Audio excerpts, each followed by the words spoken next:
Hello, hello, welcome back again to Eve's Book Nook. I am Eve and today we are talking through how I track my books. It's a pretty straightforward process for me, but I'm going to dive into it to let you know because I think it might be helpful to those that are just sitting down to start reading for the first time in a long time and wanting to know how they can keep tabs on what they've read and enjoyed. So first, I will mention that I do have a Goodreads page. That's where I currently electronically track my books. It's where I rate and review my books, and that's probably the most important part of my Goodreads.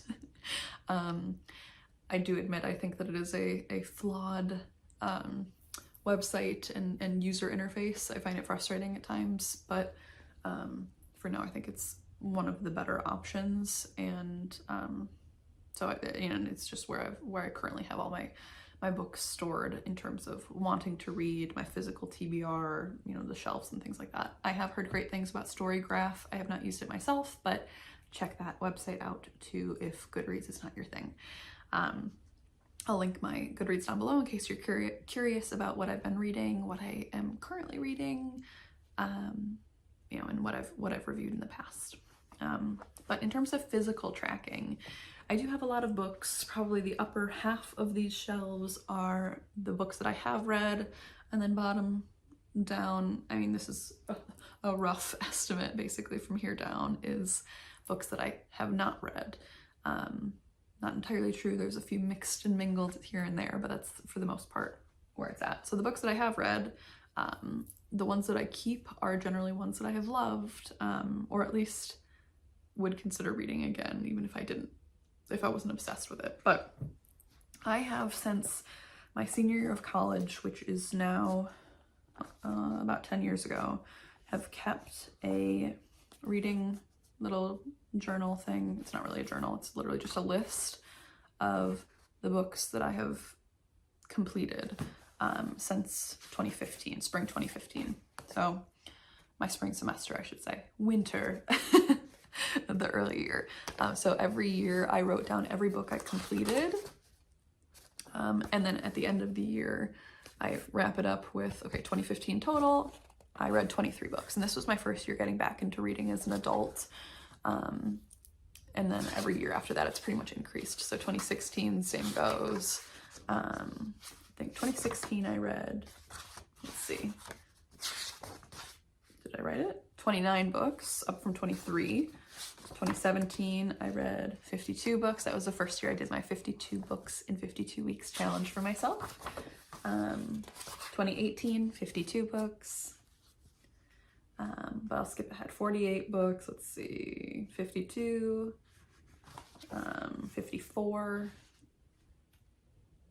45 last year, and that was in part because I got pregnant in the fall and my reading dropped off precipitously. I was super exhausted. And then this year, my second trimester is basically the start of 2024. And so that helped things. Like once I hit that period of my life, it was a little bit easier to read. But so far this year I have read, let's see, 31, 2, 3, 4, 5, 6, 36 books. So just FYI, 2024, still a work in progress, but we are currently at the 36th book of the year. And you'll notice actually, as I write down the books that I have read, these numbers are not based on that year. When I started this journal, decided, and I would have been 22 at the time, I was like, I want to read 1,000 books by, I think I said my 50th birthday. Totally doable now. Now that my reading has amped up so dramatically, but at the time I was only reading 20 books a year, so it was going to be a challenge. But I've basically doubled my reading per year since then, so it's a little bit more simple. But since my senior year of college and my spring semester senior year of college to now, and I'm currently 31 and change, I have read, what is that? 452 books. So I'm almost halfway there, which is pretty cool. I'll be halfway there by the end of next year, and it's only been not even a decade yet, so that's pretty sweet. So that's tracker one. And fun fact, if I'm ever going on vacation and I know that I'm going to be finishing multiple books, I will actually bring both of these with me, which is, you know, it takes up space in my luggage, which is always kind of annoying, but I feel so accomplished when I write books down in these. Okay, this is the second iteration of this book because I started this documentation style in another journal that I have since finished up, but because I had used it for other things before. But in this journal, I actually include, and by the way, this is a, I wanted to say mossy doll, but I know that's not right. This is it says reliquary guardian figure, but I know that there's another name for it, but it's the Mbulu Ngulu. It's like a statue from the Kota people in Africa, in Gabon. So just I got this when I was back in my anthropology major days in college, but anywho, I digress. In here, I write books related to specific prompts. So you'll see the green text is a prompt, and let's see, a book featuring an interracial relationship, a book where books are important, a book with one of the 5 W words in the title. You get the idea. So they're just kind of loose prompts to help guide my reading, and in at least 5 or 6 prompt cases per year, I have it's sort of like a stretch goal to challenge myself and read really outside of my comfort zone. But more often than not, it's just a fun way to organize my reading so that I feel motivated. I tend to have problems with attention and with like executive functioning, and so having a kind of fun goal tied to my reading makes it entertaining, so it doesn't feel like a chore or homework. It feels like I'm accomplishing something when I complete it, and that has helped me to stay motivated over the years. But just a hot tip. So these prompts come from a Goodreads group called Around the World in 52 Books. And I have no idea where I stumbled across this all those years ago, but I think 2017 was the first year that I found it. It might have been just like a YouTube video. I really have no clue.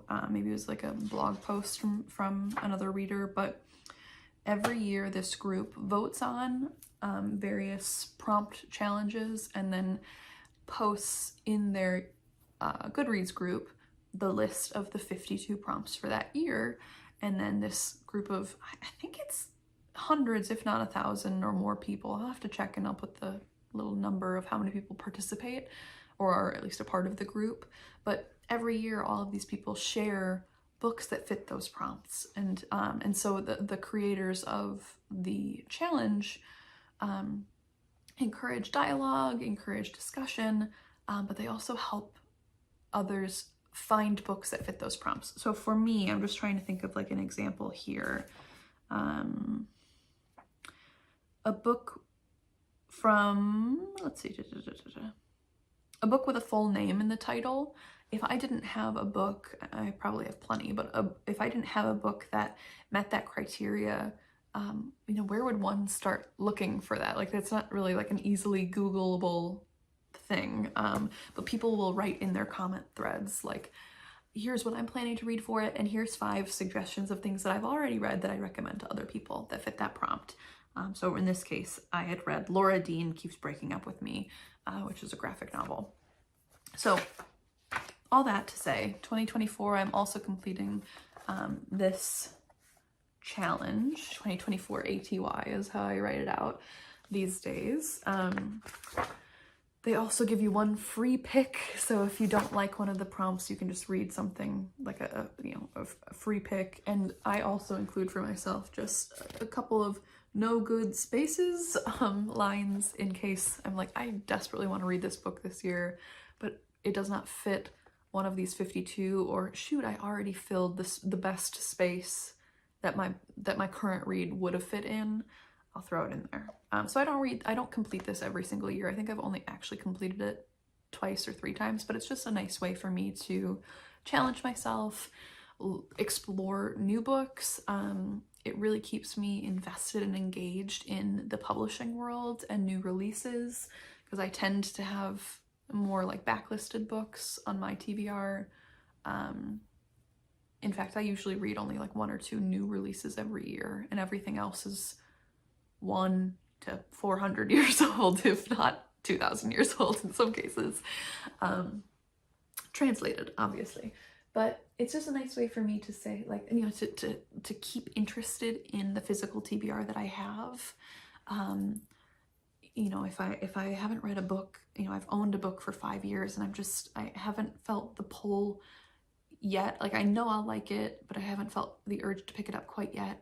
If I see a prompt that it fits, I'm like, maybe this is finally the year, maybe this is the month. And then when I do get around to it, it's just like the sense of relief. It's not just, yes, I read a book, hopefully, yes, I enjoyed that book, but also like I fit it into a slot that makes sense. It's like a big puzzle. So it's it's sort of gamifying my physical TBR, which is great for me. I do, of course, read ebooks and listen to audiobooks too, as you've probably heard in my other videos, but I try at the beginning of the year, I write out all of the prompts in marker, and then in pencil, I will write any physical books that I own that fit those prompts. So every single prompt has usually something from my shelf that could fulfill it. I don't always end up doing that. I definitely pull in my Libby books all the time, but it keeps me, you know, kind of reinvested in the physical copies that I have, so that I still continue to feel the motivation to get to them, still feel the pull for them, and don't feel like it was a waste of my money to buy them and have them sitting here. Like, I know I'll get to them eventually because they are still things that are meeting these challenge prompts. So that's my goal. I don't know why I keep looking back as if it's going, my books are going to talk to me and chime in, but that's where we're at these days. So that's where I do most of my tracking. My husband laughs at me because it's like I'm literally just writing down titles and author names in these books. I'm not actually writing, like physically writing reviews. I don't always write reviews on Goodreads either. I try to, but sometimes I'm just like, meh, I'm not going to read it again. You know, my opinion on this book will be, you know, shouting into, you know, a vacuum because everyone else has felt similarly. If that's the case, I might not write something. But if I particularly loved a book, like if I adored it or if I really hated it, like if I'm on either side of that spectrum,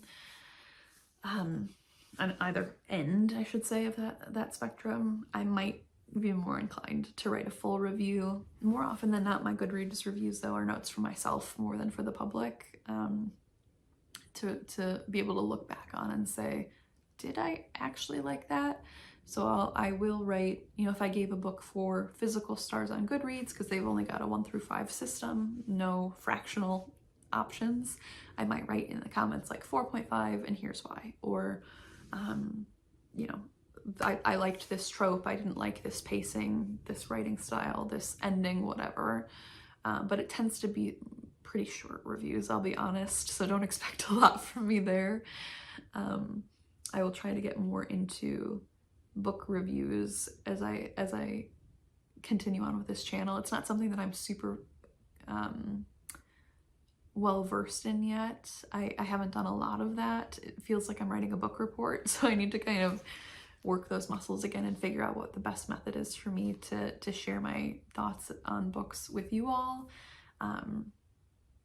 But when that time comes, I'm going to try to be especially thoughtful about the reviews that I do put out. In the meantime, though, that's it for today. If you would like to, I would love to hear how you track your reading physically or digitally, or just up in the noggin and let me know what you're reading currently. I would love to hear more.